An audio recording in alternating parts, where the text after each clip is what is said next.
Here are the horoscopes for the week of the 5th to the 12th of May 2013.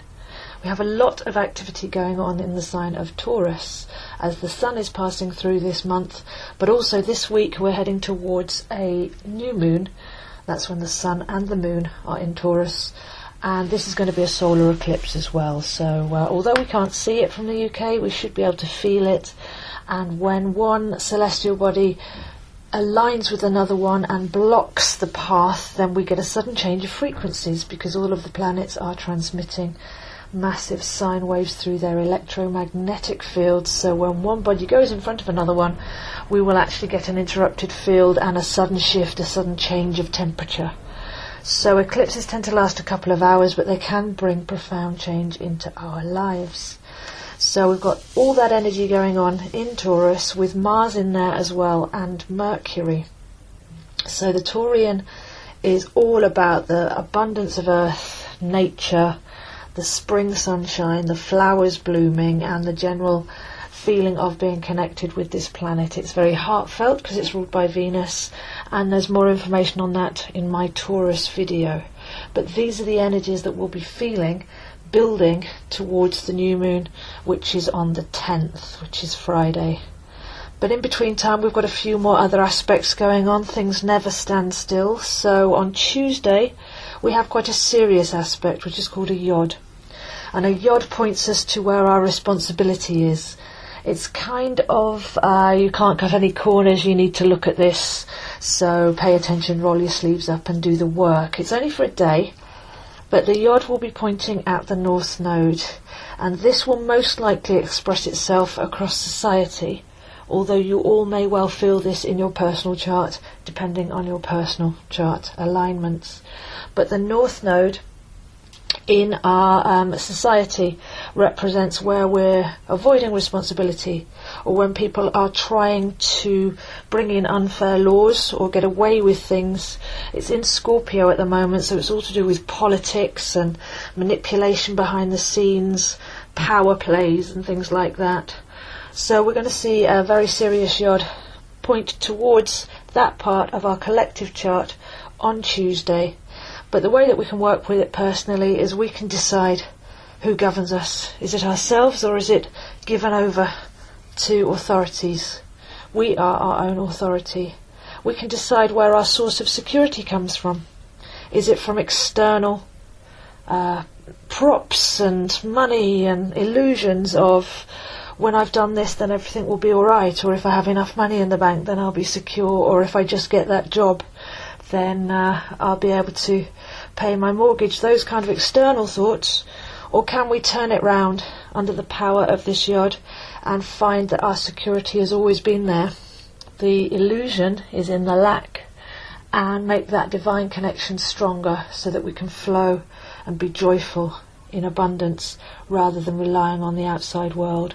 So you can see there how authorities and external powers are nothing compared to your own internal power when you take sovereign responsibility for what's going on in your world and where you're creating your world from. So see if you can change a few fundamental basics as how you perceive the world, and you should be able to tune in with that yod quite nicely on Tuesday. On Wednesday we have Mars and Mercury meeting, and this is a once in a 2-year opportunity. They're both meeting in Taurus as well, that's where the party's going on. Mars and Mercury will be very quick and very direct. Mercury brings in our inspiration as we tune in to collective thought fields and process the thoughts through our brain and out through our mouth and our hands. So it's the manifester, and it's the one who tunes in and receives inspiration.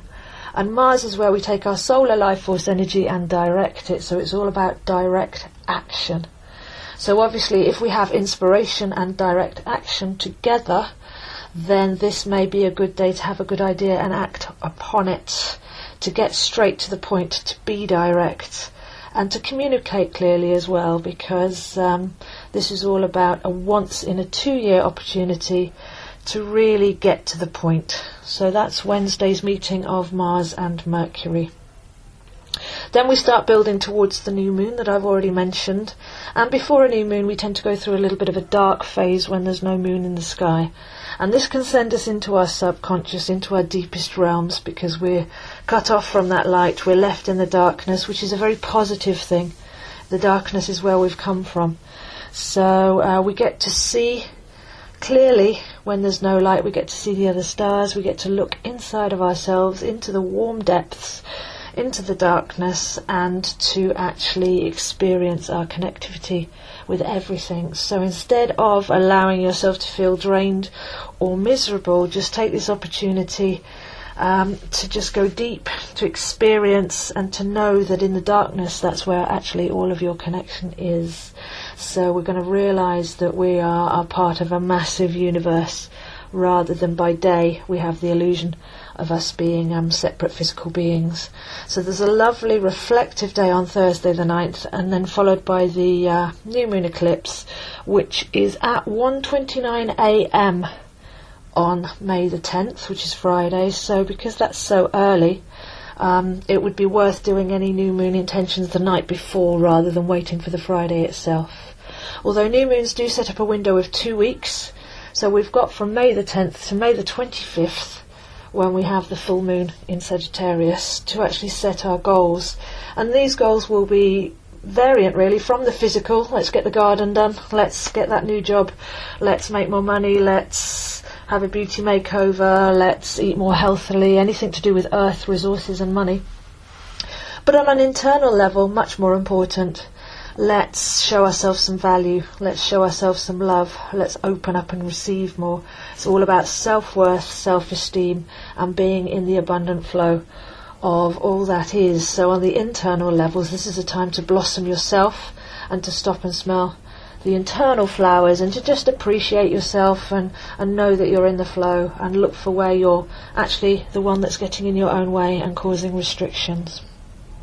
And then finally at the weekend, or on Friday as well, but this will start to manifest on Saturday and Sunday, Venus makes her yearly trip into Gemini. And Venus is all about love and the emotions and beauty and flow and symphony and artistry and all those lovely things. And Gemini is the processing mind. So what we might see here, and we had this in large effect last year, is the connection between our thoughts and our feelings. Are they serving you? Are you not feeling good? And if so, that means you're not thinking good. So the thoughts can affect our emotions when we think negative things, and then the emotions can make our thoughts think even more negative things. So you be in charge of that spiral as to whether it's going upwards or down the plug hole. Have a look at that internal thoughts and emotions and how they're working together, and whether they're working for you, and if not, again, it's a week to step up and take responsibility. So that's the general energetics of the week coming up, and I'll see you next week.